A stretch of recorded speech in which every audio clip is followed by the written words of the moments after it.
Tell me a little bit about your John Deere 4630. We just went over the list, folks, and he's done about everything to this tractor you can. Yeah, well, I got this tractor shortly after I started farming. Basically, we bought it on a consignment auction. Uh, it had some blow-by on it, so we knew we needed to overhaul it.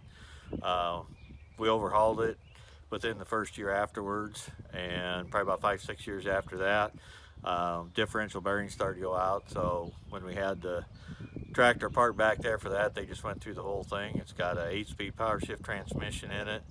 Has the injector pump and injectors. They were all gone through up there at Beamer at Midwest Diesel. It's got about 3,600 hours on it now, probably 3,200 on the motor, and probably about 1,500 on the rear end. Can't remember for sure when we put the radiator in, but I know it's got a newer radiator in. Had a hydraulic leak up by the front and up as a steering line leak, so got that fixed. AC, it looks like you put a new compressor Yep, on. the AC had gone bad on it, and so had a John Deere mechanic that's turning wrenches on the side now. He put a new air compressor on it and new lines up the cab and stuff in the everything, so that air conditioner's fixed up, ready to go, so it'll keep you cool if you're trying to bale hay with it in the summer. So yeah, I mean, you got inside good. rear weights. You said hydraulic tips have been changed to Pioneer. Yep, just put the Pioneer tips on it and stuff. So it's got dual hydraulics. You don't like the cab kit the way it looks, so you got to put a new cab kit in it. Yep, it's that all that foam and shit, it was getting bad, so I bought the cab kit for it, so I'll get and that. You said put your in dad there. kind of tried to paint it once, and so we got our hood paint.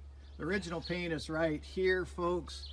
We're going to try to work on that a little bit, see what we get done, but we'll keep pictures posted on that. But boy, I mean, I listened to this video start. I mean, I've been around enough 4630s to start. This thing popped, took off, and it just runs smooth. Yeah, batteries were weak on it, so it's got a new set of batteries on it too this spring. So, you know, as far as I know, you can go to the field with it, put 200-300 hours on it, and be in great shape. You know. And you're just kind of slowing down a little bit, aren't you, Mark? Well, yeah, again, up there close enough. And feedlot, well, basically I'm doing now everything. I no-till everything, so I don't do any heavy work. So, got another tractor I do all the planting and stuff with, and I'm next to feedlot, and we do a lot of silage up there now. So, and you kind of told me it's just too good a tractor to not have somebody use. Well, that's it. It's just, you know, it's a good clean tractor. It was set at 175 horse when we did all the pump work and stuff, which is what all these things come out of the factory at. You know, they were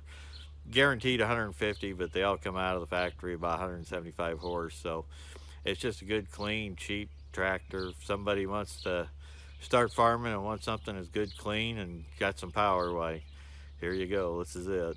All right. Well, thank you, Mark. You bet.